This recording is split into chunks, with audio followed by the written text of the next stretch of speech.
अस्सलाम वालेकुम, मैं हूं अलीना फ़ारूक शेख। तहरीक इंसाफ के उम्मीदवारों की 9 मई के केसेस में नाअहली के बाद जो खाली हुई थी सीट, उसके ऊपर कल खैबर पख्तूनख्वा और पंजाब के अंदर ज़िमनी इंतखाबात हुए। एक पीपल्स पार्टी ने जो सीट जीती, उसके अलावा तमाम सीट्स मुस्लिम लीग नून ने अपने नाम की। वैसे तो पाकिस्तान तहरीक इंसाफ ने बॉयकॉट कर रखा था, लेकिन 2 सीट्स के ऊपर आज़ाद हैसियत में उम्मीदवार अपने खड़े किए हुए थे, लेकिन वहाँ पर भी पाकिस्तान तहरीक इंसाफ को कामयाबी ना मिल सकी। लेकिन जो हरीपुर का मुकाबला था, खैबर पख्तूनख्वा हरीपुर, वो बड़ा दिलचस्प रहा। उसके ऊपर भी आगे जाकर ज़रा अपने तजियाकारों की राय जानते हैं, उसको मज़ीद डिटेल में डिस्कस करते हैं। बट ओवरऑल ये जो मुस्लिम लीग नून को कल जीत मिली है, इसके ऊपर बड़ी खुश है मुस्लिम लीग नून। इसको रेफरेंडम करार दे रही है अपने लिए, अपनी जमात के लिए, और अवाम ने जो एतमाद का इजहार किया है उनकी हुकूमत के ऊपर, उसके ऊपर मरीम नवाज़ ने कैटेगोरिकली एक इजलास से खिताब करते हुए इसको बड़ी डिटेल में डिस्कस किया। क्या कहा उन्होंने, किन पहलुओं को हाईलाइट किया, ज़रा सुने उन्हीं की ज़ुबान पहले। हर जो आर्टिफिशियली क्रिएटेड चीज होती है, चाहे वो आर्टिफिशियली क्रिएटेड लीडर हो, चाहे वो आर्टिफिशियली क्रिएटेड नैरेटिव हो, या वो आर्टिफिशियली क्रिएटेड जमात हो, एक उसकी शेल्फ लाइफ होती है। परफॉर्मेंस से बेहतर कोई नैरेटिव हो ही नहीं सकता। आज अगर ग्राउंड पे कोई काम ना हो तो मैं क्या नैरेटिव बोलूंगी? मैं झूठ एक हद तक बोल सकती हूँ, मैं किसी एक हद तक कोई कहानी घड़ सकती हूँ, लेकिन उन चीजों की शेल्फ लाइफ होती है। और मुझे खुशी है इस बात की कि वो शेल्फ लाइफ पूरी हो चुकी है और वो धड़ाम से नीचे आके गिर गया, क्योंकि पीछे से जिनको इमरानदार जजेस के आसरे पे खड़े होकर इलेक्शन जीतने की आदत थी, जिनको जनरल फैज हमीद इलेक्शन जिताता था, आज ना फैज हमीद है ना वो इमरानदार जजेस हैं। तो अल्लाह ताला ने उनकी रियलिटी पूरी दुनिया के सामने खोल के रख दी। मेरी वालदा का जब इलेक्शन था 2017 के अंदर, तारीख का सबसे मुश्किल इलेक्शन था और मैं यहाँ अकेली थी। Maryam Nawaz versus the entire power of the state. पूरी उस वक्त जनरल फैज की पूरी ताकत जो है वो पीटीआई के साथ थी, लेकिन उस बदतरीन धांधली के बावजूद, जो प्री इलेक्शन धांधली थी, जो ड्यूरिंग द इलेक्शन डे धांधली थी और जो पोस्ट इलेक्शन धांधली थी, उसके बावजूद अल्लाह ताला के फजल से भले 14,000 से मुस्लिम लीग नून जीती, 14,000 से मुस्लिम लीग नून ने वो इलेक्शन जीता। मुस्लिम लीग नून हार मान के घर नहीं बैठी, ना बॉयकॉट किया। जिसको ये इलेक्शन का बॉयकॉट कह रहे हैं ना, इस तरह की मुनाफिकत मैंने अपनी पूरी जिंदगी में नहीं देखी। तमाम हलकों में पीटीआई के उम्मीदवार खड़े थे, उन्होंने पोलिंग कैंप्स लगाए, तस्वीरें लगाई, कैंपेन्स की, नाम लेके, और जब हार गए तो कहा हमारा तो बॉयकॉट था। कम वोटर टर्नआउट, रियासती जबर और धांधली के इल्जामात, पाकिस्तान तहरीक इंसाफ और अपोजिशन के जो इल्जामात हैं इस इलेक्शन से मुतालिक, उसका जवाब दिया मरियम नवाज़ ने। और इन 3 पॉइंट्स के ऊपर उन्होंने कहा कि ना ये सिर्फ रेफरेंडम था, बल्कि बयानी के ऊपर कारकर्दगी की जीत थी, बॉयकॉट मुनाफकत पीटीआई की, क्योंकि उनको पता था वो हारी। बल्कि उन्होंने माजी का हवाला भी दिया कि उन्होंने किस तरह से रियासती जबर के खिलाफ इलेक्शन लड़ा था, बॉयकॉट नहीं किया, तो उसमें जीती भी थी। तो ज़रा सब कुछ अपने तजियाकारों से पूछते हैं कि जो दावे किए जा रहे हैं, जीत का जश्न है, मरियम नवाज़ जिसको रेफरेंडम करार दे रही हैं, क्या ये दुरुस्त बातें हैं? हमें ज्वाइन करें इस डिस्कशन के लिए महमूद सरफराज साहिबा, सुहेल वड़ायत साहब, इरशाद भट्टी साहब, फ़खर दुरानी साहब भी हमारे साथ मौजूद हैं। सुहेल साहब, आपसे शुरू करना चाहेंगे क्योंकि तारीख का हवाला दिया है मरियम नवाज़ साहिबा ने। तो सर हमें बताइएगा, क्या वाकई में पाकिस्तान तहरीक इंसाफ ने बॉयकॉट करके गलत सियासी चाल चली है? जो 2 हलकों में पाकिस्तान तहरीक इंसाफ खड़ी भी हुई, वहाँ पर भी कोई खातिर खा नताइज निकल नहीं पाए। वाकई में क्या सामना करते तो कुछ मुख्तलिफ होता? जी, मेरा ख्याल है कि जो मरियम साहिबा ने कहा है उससे तो इख्तलाफ नहीं है, क्योंकि कुलसूम नवाज साहब के जिस इलेक्शन का उन्होंने हवाला दिया वो तो बिल्कुल ठीक दिया कि उस वक्त यही सूरत हाल थी।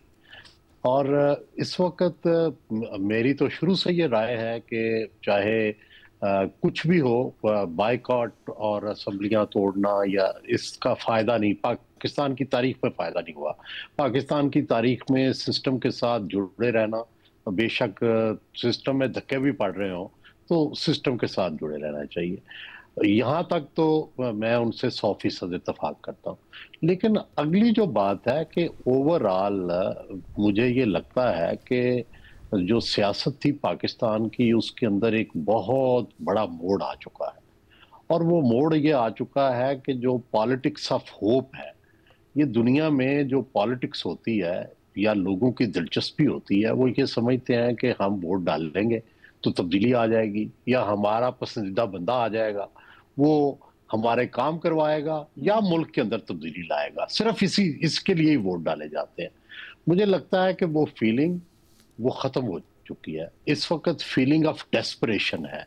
ये जो इलेक्शन है ये डेस्परेशन के अंदर इलेक्शन हुआ है। इसमें जो नून का बयानिया था वो तो ज़ाहिर है हुकूमत का बयानिया था, जिसमें कि मकसद ये था कि हुकूमत स्ट्रेंथन होगी, और पीटीआई को कोई होप नहीं रही अब इस सिस्टम से, और इसलिए ना उनका वोटर निकला, ना उस तरह से अवाम ने दिलचस्पी ली। और मुझे ये बहुत डर लग रहा है कि कहीं सियासत ही गैर मुतल्लिक तो नहीं हो रही, कहीं ऐसा तो नहीं हो रहा कि लोगों की सियासत में एक बार फिर से दिलचस्पी जो है वो बहुत कम हो रही है।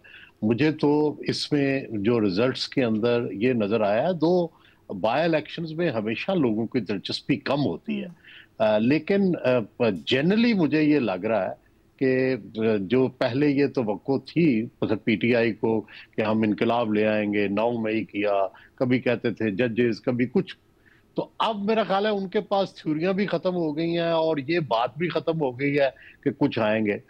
और दूसरी तरफ नून भी पॉलिटिकल मफाहमत से जो है उसको वो त्याग चुकी है, और उसने भी फैसला कर लिया है कि हमारी सर्वाइवल जो है वो मुक्तदरा के साथ रहने में है, और मुक्तदरा के साथ रहने में फिर ये है कि वो अपना कोई पॉलिटिकल नैरेटिव, अपने कोई एतराज, कोई सिविलियन सुप्रीमेसी, मेरा ख्याल है ये सब नजरियात जो हैं वो रिव्यू किए जा रहे हैं, नजरसानी की जा रही है, और शायद हो सकता है कि जमहूरियत का जो तस्वुर है जो रवायती, उस पर भी नजरसानी की जा रही हो। तो ये एक तरह से नून की स्ट्रेंथन भी हुई है, लेकिन दूसरी तरफ जमहूरियत, दूसरी तरफ सियासत, इस पर भी सवाल खड़े हो गए। ये बहुत बड़ी बात की आपने वोटर टर्नआउट से मुतालिक सोहेल साहब, क्योंकि बार बार नून लीग की तरफ से ये वजाहत दी जा रही है कि ज़िमनी इंतखाबात में तो वोटर टर्नआउट कम होता है। मरियम नवाज़ ने भी इसको एड्रेस किया। इरशाद भट्टी साहब, आप क्या कहेंगे कल के इलेक्शन और फिर जो मरियम नवाज़ बातें कर रही हैं उसके ऊपर? जी मैडम शेख, बिल्कुल भी दुरुस्त नहीं है। मरियम नवाज़ साहबा ने एक बात की कि झूठ बोलने की भी एक हद हो सकती है, तो इस पर ज़रा वो ख़ुद भी नज़रसानी कर लें। ये वही फ़िल्म तो नहीं चल रही ना, अब बंद कर दें कि मेरी बैरून मुल्क क्या अंदरून मुल्क कोई जायदाद नहीं और मैं तो फ्राई पैन से कपड़े इस्त्री किया करती थी। तो झूठ बोलना और मुसलसल बोलना और फिर मुख्तलिफ बातों को ट्विस्ट करना और उन ट्विस्ट बातों से अपनी मर्ज़ी के नताइज निकालना कमाल है मरियम नवाज़ साहबा। दूसरा, मरियम नवाज़ साहबा कह रही हैं कि ये इलेक्शन नहीं रेफरेंडम था। अगर तो ये ज़ियाउल हक साहब वाला रेफरेंडम था तो फिर तो आप ठीक कह रही हैं। अगर ये रेफरेंडम वो है कि जिसमें आवाम ने आपके लिए निकले हैं या आपको वोट दिया है, तो फिर आप ठीक नहीं कह रही। तीसरी, आपने कहा कि जब कुलसूम नवाज़ साहबा अल्लाह उनको जन्नत नसीब करे, उनका जब इलेक्शन था तो मरियम नवाज़ वर्सेस निज़ाम था। आपने गौर किया मरियम नवाज़ साहबा, इस बार तो निज़ाम बामुकाबला निज़ाम था, इस बार तो कोई सामने था ही नहीं। और फिर मुस्लिम लीग की कारकर्दगी पर आप कह रही हैं वोट मिला। कौन सी कारकर्दगी? किस पर, किस चीज़ पर अवाम ने एतमाद किया है? क्या गुर्बत आपने कम कर दी है? क्या बेरोज़गारी आपने कम कर दी है? क्या आपने महंगाई मुका दी है? क्या कर्ज़े उतरने लग गए हैं? क्या सरमायाकारी आ रही है? क्या तिजारत बढ़ गई है? क्या रियल स्टेट ज़राअत इंडस्ट्री चल पड़ी है? कौन सी दूध और शहद की नहरें बह निकली? अभी तो IMF की रिपोर्ट, वो तहलका खेज़ रिपोर्ट, उसकी गूंज है कि बदउनवानी ने पाकिस्तान की तरक्की का गला घूंट दिया है। बदउनवानी हर सतह पर है और GDP का 6.5% बदउनवानी में निकल जाता है। ये है आपकी कारकर्दगी। पिछले 3 साल से तो आप ही हैं इक़्तिदार में। तो जहाँ तक इस इलेक्शन की बात है मैडम शेख, कौन सा इलेक्शन, कैसा इलेक्शन?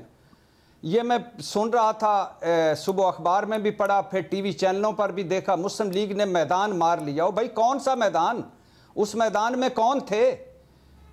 यानी आप, इसका मतलब है अकेले दौड़े अकेले जीतें तो मैदान मार लिया, दूसरे हरीफ के हाथ पांव बांध कर फेंक दें और आप जीत जाएं तो मैदान मार लिया। यानी ये तो बात ठीक है कि अगर आप इसको छोड़ दें पीटीआई की, कोई इलेक्शन लड़ना है, इलेक्शन नहीं लड़ना, इलेक्शन 2 सीटों पर लड़ना है, इलेक्शन बाकी सीटों पर नहीं लड़ना, इस कन्फ्यूजन को छोड़ दें और इसको भी छोड़ दें कि फॉर्म 45 के मुताबिक उमर अयूब की एहलिया 1,12,000 वोट और मुस्लिम लीग की उम्मीदवार 88,000 वोट वाली वीडियो वायरल को भी एक तरफ रख दें, मतलब धांधली या धांधले को एक तरफ रख दें। और इसको भी अगर आप एक तरफ रख दें कि 8 फरवरी 2024 यही हरीपुर का हल्का वोटिंग की शरह 49.88%, हारने वाले लीगी उम्मीदवार को वोट मिले 1,12,390 और ज़िमनी इलेक्शन वोटिंग की शरह 11% कम, मतलब 38.79। मगर बाबर नवाज जो लीगी उम्मीदवार हैं इनको वोट मिले 1,63,000, मतलब 51,000 वोट ज़्यादा, मतलब 43,000 लीड से जीत गए। वोटिंग की शरह कम, दूसरी तरफ उम्मीदवार ने भी वोट ज़्यादा लिए और इधर इनके भी ज़्यादा आ गए। तो ये कहाँ से वोट है? छोड़ दीजिए इसको भी। मुझे बताइए कि कौन सा आप इलेक्शन लड़ रहे हैं? इमरान खान जेल में है, आधी पार्टी छोड़ गई है, बाकी आधी पार्टी रिपोश है, अंडरग्राउंड है, बाकी उसमें से जो आधी पार्टी है उस पर पर्चे हैं, मुकदमे हैं, छापे हैं, पेशियाँ हैं, जेलें हैं, हवालाते हैं। और यही नहीं, कोई काबिल ज़िक्र पार्टी कारकुन मुझे बता दें जिस पर पर्चा मुकदमा ना हुआ हो, जो जान माल इज्जत बचाने की फ़िक्र में ना लगा हुआ। और फिर पीटीआई की सियासी स्पेस ख़त्म हो चुकी, पीटीआई को दीवार से लगाया जा चुका, पीटीआई के हवाले से ज़ीरो टॉलरेंस है, पीटीआई का होना जुर्म है, पीटीआई का झंडा उठाना जुर्म है। तो लिहाजा कौन सा इलेक्शन, कहाँ का इलेक्शन, और फिर कौन से इलेक्शन पर अब आवाम के एतमाद रह गया है? 78 सालों में आपने कितने इलेक्शन फेयर करा लिए? और फिर जो 8 फरवरी 2024 का इलेक्शन था और फिर बल्ला छीनना और फिर मखसूस नशिस्तें छीनना और फिर सियासी स्पेस छीनना, उसके बाद क्या रह गया इन इलेक्शंस में? और इस इलेक्शन पर आप नैरेटिव आप खड़ी कर रहे हैं दीवार। कोई इस आप किसी महल्ले में चले जाएं, किसी शहर में चले जाएं, किसी इलाके में चले जाएं, कौन है जो इलेक्शन पर अब यकीन करता है? और कौन सा इस इलेक्शन, अगर ये 13 की 13 सीटें पीटीआई जीत जाती तो कौन सा निज़ाम में तब्दीली आनी थी, कौन सी हुकूमत ने बदल जाना था? और ये 13 सीटें थी किसकी, और ये 13 सीटें गई उनके पास कैसी? तो कौन सा आप कारकर्दगी कह रही हैं? आपने क्या किया है वो बता दें। आपने ये ट्विस्ट जो कर रहे हैं इसका बता दें। और ये इलेक्शन है, आप इसको इलेक्शन कहती हैं। तो मैं फिर आखिर पे आपको आपका जुमला ही वापस लौटाऊंगा कि झूठ बोलने की मरियम नवाज साहबा कोई हद होती है। फ़खर दुरानी साहब, क्या आप इत्तेफाक करते हैं भट्टी साहब से? बहुत शुक्रिया अलीना। इसमें 2 बातें, एक तो भट्टी साहब ने बड़े अहम पॉइंट्स उठाए हैं, मैं ज़रा हक़ाइक़ के साथ वो भी कुछ डिस्कस करूँगा। एक बात जो सुहेल साहब ने की है, मैं उनके साथ बसद एहतराम इख्तलाफ करूँगा, वो इस बात से कि सुहेल साहब ये कह रहे हैं कि जो फीलिंग ऑफ डेस्परेशन है, उम्मीद की जो सियासत थी वो दम तोड़ती हुई नज़र आ रही है। मेरा नहीं ख्याल कि ये जो उम्मीद की सियासत है वो दम तोड़ती हुई नज़र आ रही है। ये सिर्फ़ और सिर्फ एक सियासी जमात जो कि ऐसा समझती है, और ये अगर मैं उसको एग्ज़ाम्पल के साथ बताऊंगा कि क्यों ये जो मैं सुहेल साहब की बात से इख्तलाफ करता हूँ। देखें, ये मौजूदा जो हुकूमत है इसमें हमेशा यही कहा जाता है इनकम्बेंसी फैक्टर होता है, उसमें लोग जो हुकूमत के जो उम्मीदवार होते हैं उसको वोट देते हैं और उसको जितवाते हैं। ऐसा नहीं है बिल्कुल। 2021 की हम जो है ज़रा वो हक़ाइक़ और जो इसके कुछ जो फैक्ट्स एंड फिगर्स हैं उसको अगर ज़िक्र करें, 2021 में इमरान खान साहब हुकूमत में थे और कोई 18 जो है वो हलकों में ज़िमनी इलेक्शंस हुए थे। उन 18 हलकों के जो ज़िमनी इलेक्शंस थे उसमें से 15 सीट जो है वो पीटीआई हारी थी और सिर्फ 3 जीती थी। उस टाइम निज़ाम इमरान खान के साथ था, उस टाइम तमाम इदारे इमरान खान के साथ थे, सब कुछ जो है वो इमरान खान के साथ था। लेकिन उसके बावजूद भी, और तब निज़ाम के साथ साथ जो एक पॉपुलर नैरेटिव होता है, बयानिया होता है, वो भी इमरान खान का तोती बोलता था। उसके बावजूद भी बुरी तरह से शिकस्त हुई इनको ज़िमनी इंतखाबात में। और उसकी ये नहीं है कि जो एक उम्मीद की सियासत थी वो दम तोड़ गई। सिस्टम के साथ जो ये सुहेल साहब ने बात की है ना, ये उससे मैं अग्री करता हूँ। सिस्टम के साथ आपको हर हाल में जुड़े रहना चाहिए और चलते रहना चाहिए। सियासत में हमेशा जो है वो किसी न किसी मकाम के ऊपर आपको मौका मिल जाता है। ये इमरान खान की जो मैं समझता हूँ एक गलत सियासत है। ऐसा नहीं है कि ये उम्मीदें दम तोड़ गई हैं, उम्मीदें अवाम की दम नहीं तोड़ती। ये सियासत की जो एक पॉलिसी है वो गलत है, जिसकी वजह से मैं समझता हूँ ये PTI को आज ये भुगतना पड़ा है। अदरवाइज़ ये जो बाकी सियासी जमातें थी इमरान खान के दौर में, उन्होंने ये फिस्तायत और ये आमरीत, ये सारा जिस तरह से अब हो रहा है अगर, तो उसी तरह का ही जो है वो 2021, 2020, 2019 और 2018 में भी हुआ था। लेकिन उसके बावजूद भी जो बाकी सियासी जमातें हैं वो मैच्योर हैं, वो सिस्टम के साथ जुड़े रहे और उसका उनको नतीजा भी मिला है 2021 में। दूसरी एक बात जो भट्टी साहब कर रहे हैं ना नैरेटिव के हवाले से, या किस कारकर्दगी की बुनियाद के ऊपर वो कहते हैं कि ये इनको क्या कारकर्दगी है जिसकी वजह से इनको वोट मिला है, ये रेफरेंडम है या नहीं है, उसी की एग्जाम्पल को दोबारा से मैं रिपीट करूंगा। 2021 इमरान खान की कारकर्दगी जो थी वो सबके सामने थी। कोई महंगाई होती थी तो वो अपने सिर्फ तर्जमानों का एक इजलास बुला लेते थे, कोई अवाम को फिर वो एग्जांपल्स दी जाती थी कि बरतानिया में फ़लाँ चीज़ का ये रेट है तो ये हम यहाँ पे ये है। वो कारकर्दगी ही थी जिसकी वजह से अवाम ने उनकी हुकूमत के होते हुए 18 में से 15 नशिस्तों पे इनको शिकस्त का सामना करना पड़ा था। दूसरी सियासी जमातों के ऊपर दबाव भी था, प्रेशर भी था। आपको पता है डस्का में जो हुआ था वो सबके सामने था। इवन जो इलेक्शन था वो नल एंड वॉइड करार देना पड़ा था कि 20 प्रिजाइडिंग ऑफिसर्स को इन्होंने सरेआम उठा लिया था PTI की हुकूमत में, पंजाब हुकूमत ने। और वो 20 प्रिजाइडिंग ऑफिसर 2 दिन बाद जब वापस आए तो उन्होंने कहा था कि हम धुंध में गुम हो गए थे, तो इस वजह से हम जो RO ऑफिस नहीं पहुंच सके थे। तो ये कारकर्दगी बहुत ज़्यादा मैटर करती है हमेशा से। ये भट्टी साहब इससे चाहे इख्तलाफ करें या अग्री करें, हमेशा ये एक तो इनकम्बेंसी फैक्टर भी और दूसरा लोगों का ये होता है कि हमारे जो काम निकलवाने होते हैं, सुहेल साहब ने भी ये बात की, तो इस वजह से वो जो इनकम्बेंट गवर्नमेंट होती है उसको वोटिंग जो है उनकी प्रेफरेंस होती है। दूसरी एक बात जो वोटर टर्नआउट के हवाले से बात कर रहे थे भट्टी साहब, मैं इलेक्शन कमीशन का जो रिज़ल्ट है जो वो मेरे सामने पड़ा है, वो कह रहे हैं कि पिछले 2024 में हरीपुर में 42% था, अब 38%, अब भी 42% ही जो वोटर टर्नआउट है। और बाकी का भी अगर हम देखें तो इसका कंपैरिजन मैं देख रहा था 2024 का जो वोटर टर्नआउट है और अभी का जो मौजूदा ज़िमनी इंतखाबात का टर्नआउट है उसके हवाले से देखें। जो खैबर पख्तूनख्वा था ना वो सबसे कम लोवेस्ट उसका टर्नआउट रहा ये 2024 के ज़िमनी इलेक्शन में, जिसका ये बयानिया बनाया जा रहा है कि वोटर टर्नआउट कम है तो इसका मतलब है अवाम का इस निज़ाम से, इस सिस्टम से वो उठ चुका है, एतमाद उठ चुका है। खैबर पख्तूनख्वा का अगर हम 2024 के जो वोटर टर्नआउट का सिर्फ जायज़ा लें, फाफिन का मैं देख रहा था, फाफिन की रिपोर्ट के मुताबिक जो 2024 में 25% से कम जो हलके थे जिन पे वोटर टर्नआउट था वो 6 हलके थे और सिर्फ वाहिद सूबा था खैबर पख्तूनख्वा का जहां पे ये 25% से कम वोटर टर्नआउट इतने हलकों पे था। फिर 25 से 35% तक ये भी लोवेस्ट में जो है वो जो था वो कोई इनका 21 हलके ऐसे थे जहां पे 25 से 35% से कम वोटर टर्नआउट था। तो इसका मतलब है कि खैबर पख्तूनख्वा में अगर आप 2024 के इलेक्शन देखें उस टाइम भी वोटर टर्नआउट सबसे ज़्यादा बाकी सूबों की निस्बत कम था। अब भी जो है तो ये वोटर टर्नआउट के हवाले से अगर बात होती है तो वो तो वहाँ पे इनकी अपनी हुकूमत है, खैबर पख्तूनख्वा में PTI की हुकूमत है, उसके बावजूद भी वहाँ पे बाकी सूबों की निस्बत वोटर कम टर्नआउट होने के बावजूद, तो इसका मतलब है कि निज़ाम का ऊपर जो इनका एतमाद था वो तो पहले भी नहीं था। तो ये वोटर टर्नआउट के हवाले से अभी भी अगर हम देखें ये जो 13 हलकों का जो वोटर टर्नआउट जो इलेक्शन कमीशन के जो नताइज के मुताबिक है, फैसलाबाद में 38% है, सरगोदा में 34% है, मुजफ्फरगढ़ में 50% है, साहिवाल 21% है, उसके साथ साथ मियांवाली 27% है, फैसलाबाद 22% है, DG खान 32% है, फिर साहिवाल 22% है, फैसलाबाद 22% है, फैसलाबाद का 26% है। महमल को भी हमने मौका देना है। तो ये सिर्फ एक ऐसा हल्का है अलीना, सिर्फ एक जुमला कि जहाँ पे वोटर टर्नआउट 13% है। देखिए इलेक्शन कमीशन के कवानीन के मुताबिक वैसे भी अगर 10% से कम टर्नआउट हो तो वैसे ही वहाँ पे इलेक्शन दोबारा किए जाते हैं। तो ये जो एक बयानिया बनाया जा रहा था कि वोटर टर्नआउट कम है, ऐसा नहीं है। आप फैक्ट्स एंड फिगर्स देखें, आप नताइज के जो देखें कितना टर्नआउट रहा है तो वो आपके सामने हकायक सामने आ जाते हैं। ये सिर्फ एक बयानिया बनाया जा रहा है, अदरवाइज हकायक इससे बिल्कुल मुख्तलिफ हैं। ठीक है, मजीद बात करते हैं एक छोटी सी ब्रेक के बाद। Welcome back. मैम आप बताएं कुछ जो पॉइंट्स हैं वो फ़खर ने भी उठाए हैं, एक बिल्कुल मुख्तलिफ हमें पिक्चर सुहेल साहब और भट्टी साहब भी दिखा रहे हैं।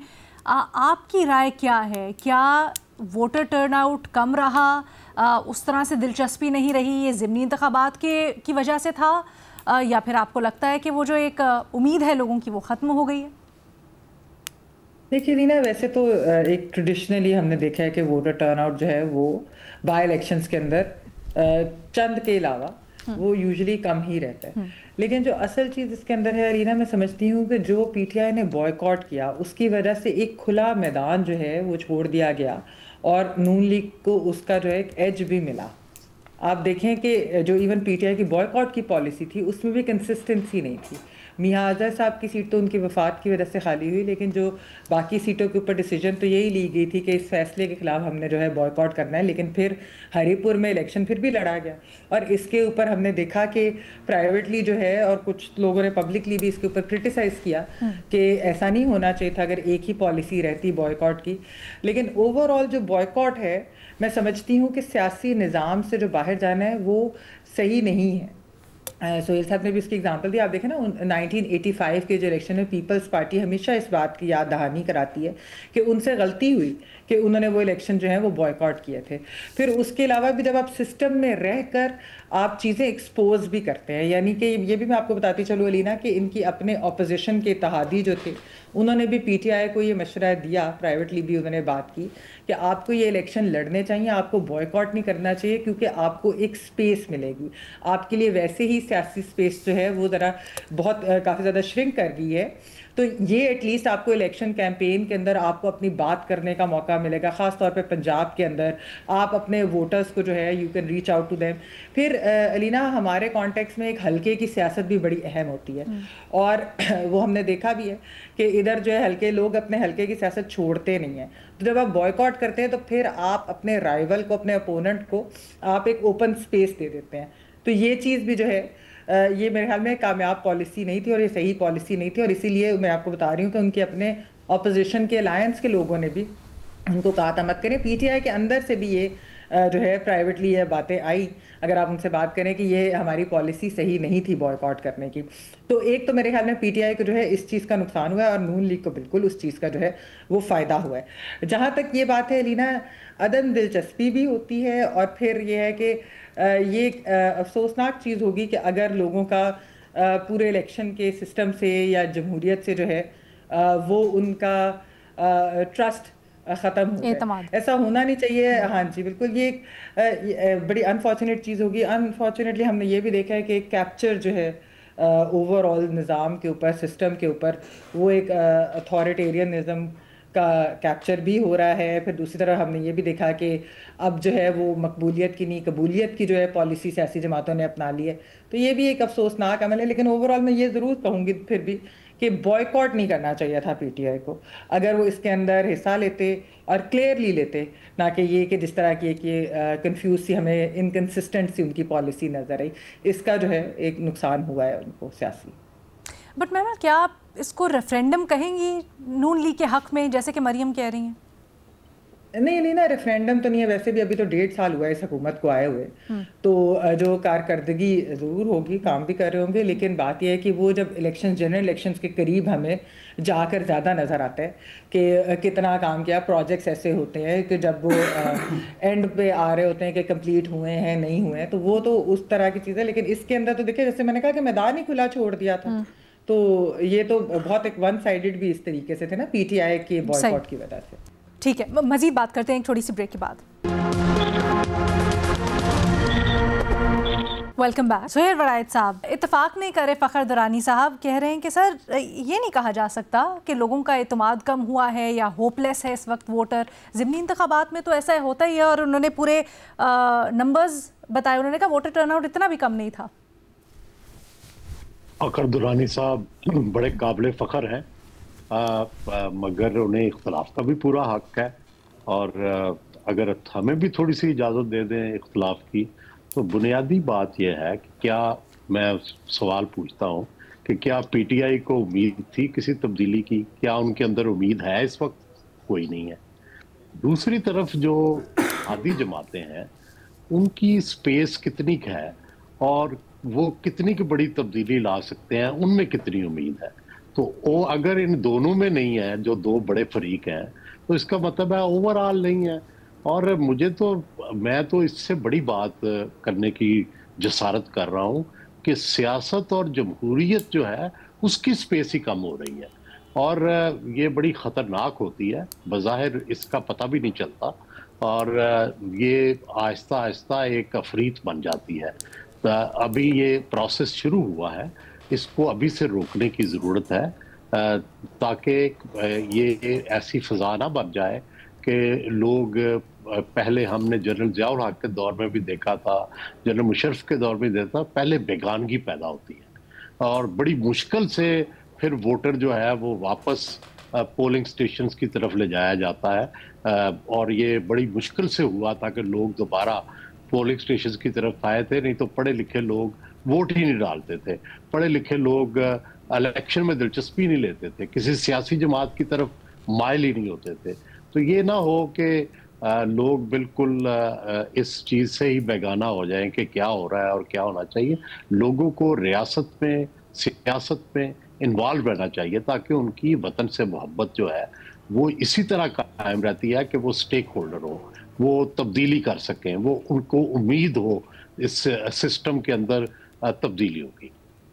फ़खर जवाब देना चाहेंगे, बट मुख्तसर रखिएगा ताकि हम भट्टी साहब पे भी जा सकें। बिल्कुल, मैं बस एक मुख्तसर सा ये है सुहेल साहब से कि हमेशा से जो सियासी जमातों के ऊपर दबाव, प्रेशर सब कुछ होता है, हर दौर में ही होता है। ये सियासी जमात की अपनी पॉलिसी और अपनी सोच होती है जो कि वोटर में भी और अपनी पार्टी के अंदर उम्मीद पैदा करती है। यही हालात मैंने पहले भी बात की कि जो नून लीग थी उसके साथ इसी तरह के ही हालात थे जब 2018 में 2018 से लेकर 2022 तक, उस टाइम भी ये 10 साला मंसूबा बताया जाता था कि इमरान खान और जो सिस्टम है वो 10 साल के लिए होगा। तो अगर ये जो सियासी जमातें ये इस तरह उम्मीद हार के बैठ जाएं कि अब तो कुछ नहीं हो सकता, तो फिर मेरा ख्याल है कि ये सियासत करनी ही छोड़ देना चाहिए। यही मैं बात कर रहा था कि पीटीआई और जो दूसरी सियासी जमातें हैं उसमें यही फ़र्क है। वो तमाम तर ये दबाव, तमाम तर जो उनके ऊपर जो कुछ भी किया गया उसके बावजूद भी वो सिस्टम से जुड़े रहे, उन्होंने अपने वोटर्स को भी मुतहरिक किया और उसका नतीजा 2021 के ज़िमनी इलेक्शंस में आया था। यही जो पार्टी की पॉलिसी होती है उसको निज़ाम के साथ जोड़ना, मैं नहीं समझता कि ये एक दुरुस्त कदम है। सियासी जमातें खुद जो है वो वोटर के अंदर उम्मीद पैदा करते हैं, बल्कि ये नहीं कि नाउम्मीद करते हैं। कुछ कहना चाह रहे हैं सुहेल साहब? मैं दुरानी साहब को ये याद दिलाना चाहता हूँ कि वो बार बार 2021 के इलेक्शंस का हवाला दे रहे हैं। वो उनको ये भी याद रखना चाहिए कि जब हमजा शहबाज शरीफ अब वजीर आला थे तो उस वक़्त मुस्लिम लीग नून जो है वो सारी सीटें हार गई थी। तो ये जो हार जीत है ना, ये सिर्फ ना ये हार जो है ये हमेशा के लिए होती है, ना जीत हमेशा के लिए होती हैं। हमने देखा कि बेनज़ीर भुट्टो जो है वो 18 सीटों के साथ कौमी असम्बली में बैठ गई और अगली दफ़ा उनकी हुकूमत बन गई। तो ये जो हार जीत है ये इसकी अहमियत नहीं है। अगर आप 2021 को पैमाना बना रहे हैं तो फिर उन 15 बाय इलेक्शन में पीटीआई को भी पैमाना बनाया जिसमें वो जीती थी। तो कंपैरिजन एक कंप्लीट होता है, एक पार्टीजन का कंपैरिजन आदादो शुमार का नहीं करना चाहिए। तो दोनों चीजें सामने रखें कि उस वक्त नून की हुकूमत थी और पीटीआई सारी जो है जीत गई थी और पंजाब में उनकी गवर्नमेंट थी। उसकी और भी बड़ी रीजंस होती हैं कि उस वक्त माहौल क्या है, महंगाई है, उस वक्त सिस्टम किस तरफ है, उस वक्त कितना दबाव है, कैंडिडेट्स कैसे हैं, ये सारा कुछ देखना पड़ता है, फिर जाके कहीं फैसला होता है। दूसरा ये इतना सिंप्लीफाइड नहीं है पीटीआई का जो अमल है और नून का वोटों का। अगर आप देखें पीटीआई के जो गवर्नमेंट में थी और उस वक्त जितने बाय इलेक्शन हुए हैं तो पीटीआई ने आहिस्ता आहिस्ता, पहले उनका और नून का मार्जिन था वोटों का बहुत ज्यादा। अगरचे पीटीआई हार रही थी बाय इलेक्शन में, हर बाय इलेक्शन हार रही थी, लेकिन मार्जिन कम हो रहा था और फिर अल्टीमेटली जब लास्ट पे आए तो वो फिर उस मार्जिन को भी कवर कर गए। तो ये मैं इस थ्योरी से नहीं इत्तेफाक करता कि इमरान खान जिस दिन उन्होंने अमेरिका को ललकारा है उस दिन उनका वोट बढ़ा हुआ है। नहीं, 2018 में सूरत हाल ये थी कि तहरीक इंसाफ के साथ और बहुत सारी जमातों को भी वोट पड़ा था। आहिस्ता आहिस्ता जब आगे से 2018 से आगे मामला चला तो वो बाकी सारी पार्टियां जो है, पीपल्स पार्टी का वोटर भी पीटीआई के अंदर चला गया, बाकी छोटी जमातों का वोटर भी चला गया, और जब बाय इलेक्शन होते रहे तो आहिस्ता आहिस्ता उनका मार्जिन जो है वो कम होता गया उनके साथ। और जब फिर पीटीआई, जब इमरान खान रुखसत हुए तो वही लोग जो थे वो इमरान के पीछे इकट्ठे हो चुके थे, बस सिर्फ एक स्ट्रोक की जरूरत थी, क्योंकि वो पहले ही अपना सियासी मुस्तकबिल का फैसला कर चुके थे। अच्छा, दिस इज वेरी इंटरेस्टिंग। मैं चाहती हूँ इसके ऊपर हम मजीद भी बात करें। एक छोटी सी यहाँ पर ब्रेक लेनी है। कल के ज़िमनी इलेक्शंस को हम डाइसेक्ट कर रहे हैं। इरशाद भट्टी साहब, ब्रेक पे जाने से पहले कुछ फ़खर ने आपके लिए सवालात छोड़े थे, क्या आप उसका जवाब देना चाहेंगे? खासकर ये कि उन्होंने कहा कि आप जब ये बात करते हैं कि क्या करती पीटीआई और जब रियासती जबर था, तो 21 के ज़िमनी इलेक्शंस का फिर उन्होंने हवाला दिया। वहीं से बात कंटिन्यू कर लें। मैडम शेख, दोनों अदवार का मवाजना बनता ही नहीं है। उस वक़्त का हाल देख लें, उस वक़्त हम सारी मुस्लिम लीग मौजूद थी और नवाज शरीफ साहब गालिबन बाहर चले गए थे, और शहबाज शरीफ साहब मौजूद थे, मरियम नवाज साहबा मौजूद थी, हमज़ा शहबाज साहब मौजूद थे, मुस्लिम लीग मौजूद थी, और जो आज का है वो बिल्कुल डिफरेंट है। लेकिन अब मिसाल के तौर पर अगर इस सारी को सम अप करें तो एक इमरान खान दौर था जिसमें इमरान खान साहब की पीटीआई हारी 13 या 16 इलेक्शंस में, और फिर एक ऊपर शहबाज शरीफ साहब थे और नीचे हमज़ा शहबाज थे, और फिर इमरान खान ने जब कैंपेन चलाई तो सीटें जीते और फिर हुकूमत बदली। तो कहने का सिर्फ मकसद ये है कि दोनों अदवार में पार्टी बामुकाबला पार्टी थी, मुकाबला था। कोई अगर इमरान खान का दौर था तो पीटीआई हारी, अगर इनका दौर था तो पीटीआई जीती, और लाहौर पहली मर्तबा लाहौर जो मुस्लिम लीग का गढ़ और घर था वो पीटीआई का बना। आज मुकाबला ही कोई नहीं है। आज कौन सा किसने मुकाबला करना है? कितने आपने जलसे जलूस किए हैं? मुझे पिछले 3 सालों में खैबर पख्तूनख्वा के बाहर संगजानी और लाहौर के अलावा कोई जलसा बता दें, कोई रैली बता दें, कोई जलूस बता दें जो पीटीआई निकाल सकती है या निकालने के काबिल है। और संगजानी और लाहौर पर कितने मुकदमे बने हैं? मैंने गिने थे 68 हैं, 68 मुख्तलिफ लोगों पर। तो अब मुझे बताएं, जो कानून साजियाँ हो चुकी हैं, जिस तरह निज़ाम आ चुका है, जिस तरह कोई पीटीआई किसी जगह आपको मुकाबला करते नज़र आ रही है? कहीं आपने पीटीआई को वो स्पेस दी है कि वो मुकाबला कर सके? तो उनका मवाजना और इनका मवाजना बनता ही नहीं है। ये तो जवाब ले लें जरा जल्दी से फखर से, क्योंकि हमारे पास बस आखिरी 1 मिनट रह गया है। जी जी फखर प्लीज मुख्तसर करिए। जो पीटीआई के लिए ये एक बड़ा अनफॉर्चुनेट है कि उनके लिए जमहूरियत भी और उनके लिए ये जितनी भी सियासी अदम इस्तेकाम है या जो जुल्म होता है वो 2024 से शुरू होता है। 2021 की बात कर रहे थे, 2020 में जो सितंबर में उस टाइम शहबाज शरीफ साहब को अरेस्ट कर लिया गया था नैब केसेस में, और इमरान खान का सबको पता था। नवाज शरीफ जो है वो बाहर था, शहबाज शरीफ जेल में था, उनके बेटे जेल में थे। तो ये ऐसा नहीं है जिस तरह ये भट्टी साहब कह रहे थे कि ये सारी पार्टी को खुली छूट दी हुई थी, ऐसा नहीं था। जब तक इमरान खान इक़्तिदार में रहे उन्होंने अपने मुखालफीन को किसी तौर पे भी खुली छूट नहीं दी हुई थी। वो कह रहे थे जलसे जुलूस तो करते थे ना पीटीआई, तो जलसे वगैरह करने की बजाय थी, वो उसका हवाला दे रहे थे। जलसे जुलूस का देखें, ये इस हवाले से मैं एग्जैक्ट मैं नहीं बता सकता कि उस दौरान कोई जलसे जुलूस की क्या किसको इजाज़त थी या कितनी थी, लेकिन ये एक जो मुस्लिम लीग नून की भी अगर देखा जाए तो लीडरशिप उस टाइम भी जेल में थी या जलावतन थी, ऐसा नहीं है कि ये उनको खुली छूट दी हुई थी। और दूसरी बात ये बात कर रहे हैं कि ये जो इलेक्शंस के हवाले से कि इनको जो है वो मुस्लिम लीग नून इस वजह से जीती है कि ये उनकी हुकूमत है, तो ऐसा बिल्कुल नहीं है। मेमल कुछ ऐड करना चाह रही हैं? जी रीना, एक तो मैं ये कहना चाहती हूँ कि देखिए सियासी जमातों को कभी भी सियासी स्पेस जो है वो गिव अप नहीं करनी चाहिए, लेकिन हमने देखा कि अनफॉर्चुनेटली यहाँ पर ये चीज़ एक होते हुए हमने देखी है। आप देखिए जब डिक्टेटरशिप्स थी, डिक्टेटरशिप्स के बाद एक उम्मीद की जो यहाँ पर बात हो रही थी कि उम्मीद की सियासत, और वो ज़ियाउल हक के बाद एक उम्मीद थी, तो उसके बाद जो है यानी कि जमहूरियत आई जैसी भी थी, लेकिन वो कितने साल चली। फिर जब मुशर्रफ की कू हुई, उसके बाद जब 2008 में इलेक्शन हुए, एक होप थी, एक ये था जमहूरियत के अंदर कि हमारे वोट जो है वो ट्रांसलेट होंगे किसी चीज़ के अंदर। इवन 2018 में बेशक जिस तरह का भी एक क्रैकडाउन या जो चीज़ चल रही थी उसके बावजूद जो है वोट डले, वो कितने ट्रांसलेट हुए रियलिटी में वो एक अलग बात है। 2024 में भी हमने यही चीज़ देखी कि वोट तो डला, एक उम्मीद थी, वो जो है आहिस्ता आहिस्ता एक जो अनफॉर्चुनेट चीज़ जो हो रही है, जो सुहेल साहब भी शायद जिसकी तरफ इशारा करें, वो ये है कि जो एक ट्रस्ट है वोटिंग के निज़ाम पर, एक इलेक्शन के निज़ाम पर, वो इरोड होता जा रहा है। तो उसकी वजह से जो है जमहूरियत को भी बहुत नुकसान होगा, उससे सियासी जमातों को भी बहुत नुकसान होगा। ओवरऑल फखर उसी के ऊपर उसी से इत्तेफाक नहीं कर रहे ना, फखर अभी तक ये कह रहे हैं कि ऐसा नहीं है। बिल्कुल, वो जाहिर बात है फखर का वो अपना ओपिनियन है। मैं ये कह रही हूँ कि ये एक चीज़ इस तरफ जो जा रही है ये नहीं होना चाहिए, ये अनफॉर्चुनेट होगा अगर ये हो जाए। लेकिन मसला वही है कि जो एक कैप्चर, एक आज थोड़ा सा अनप्रेसिडेंटेड इसलिए भी है कि जिस तरह का एक कैप्चर हो चुका है और जो लेजिस्लेशन के थ्रू हुआ है, यानी वो 26वीं तरमीम हो, वो 27वीं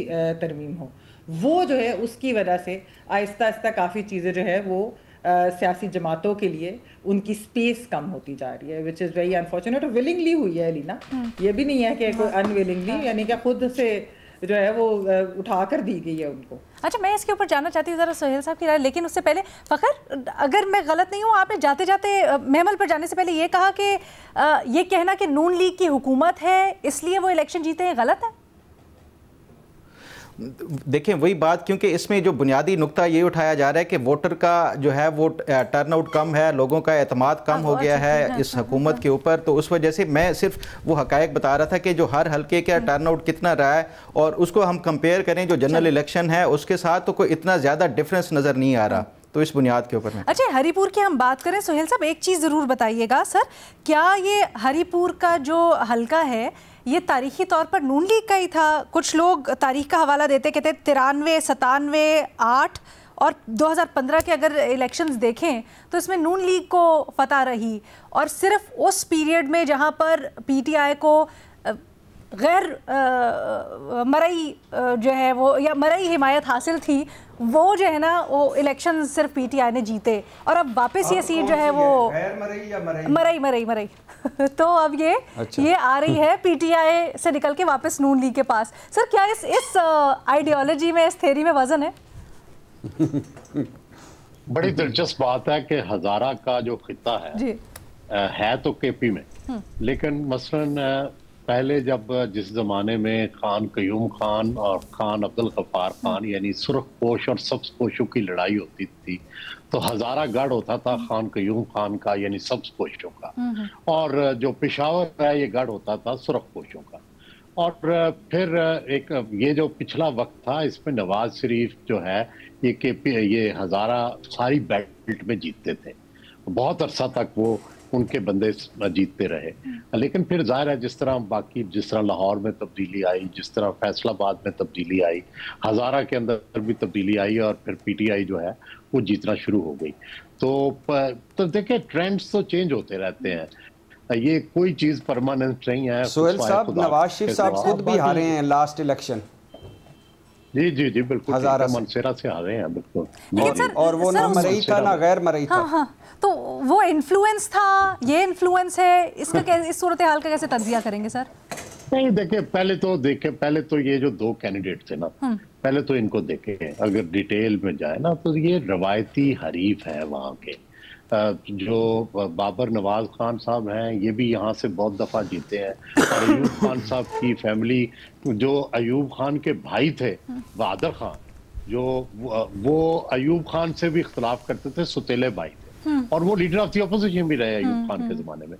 तो ये पुरानी उनकी सियासी सीट है जिसमें उनका बड़ा असर है, उनकी बरादरी है, उनके तल्लुकात हैं। वो ये सिर्फ वो सियासी लड़ाई नहीं थी, ये उनकी एक पुरानी रवायती लड़ाई भी है। और इसमें नवाज खान, इनके वालिद बाबर नवाज के, और फिर बाबर नवाज खान, ये सारे जीते, दोनों कभी एक राइवल जीत जाता है, कभी दूसरा राइवल जीत जाता है। इस वक्त देखें पीटीआई का जो वोटर है उसको ये उम्मीद नहीं थी कि कोई काम भी करवा सकेंगे। अगर जो है उमर अयूब जीत भी जाते हैं, काम भी नहीं करवा सकते। दूसरा पोजीशन ये है कि इस वक्त जो NWFP खैबर पख्तूनख्वा की हुकूमत है वो भी बेचारी कोई लाठियों पे चलती हुई, विसाखियों पे चलती हुई नजर आ रही है, तो उम्मीद कोई नहीं थी। दूसरा, जाहिर है हुकूमत या इस वक्त फेडरल गवर्नमेंट का जो एक तासुर है, मुक्तदरा का तासुर है, इसने डेफिनेटली असर डाला होगा। ये कैसे हो सकता है कि अगर पिछले दौर में वो असर पड़ता था तो अब ना पड़ा हो? ये सारे फैक्टर्स जाहिर है काउंट होते हैं। और जब लेकिन याद रखें कि अगर 11 साल तक पीपल्स पार्टी हारती रही बज़ाहिर जो है जनरल ज़ियाउल हक के उम्मीदवारों से, और 88 में जीत गई, तो वोटर जो है ये एक शेल में चला जाता है, ये अपने ऊपर एक पर्दा चढ़ा लेता है। और उसके बाद पर्दा तब खोलता है जब खौफ खत्म हो जाता है, जब उसके ऊपर दबाव खत्म हो जाता है। इसलिए क्योंकि किसी के दिल के अंदर झांक के तो नहीं देखा जा सकता। वो बज़ाहिर जो है वो आपका साथ भी दे रहा होगा, लेकिन उसके दिल में एक और हुक उठ रही होगी, जो वो जब कोई कभी एक मौका आएगा जब इमरान खान के हक में वोट पड़ेंगे, एक दफा जरूर पड़ने हैं, ये वेंजियंस ऑफ द पीपल जो है वो जरूर होगा।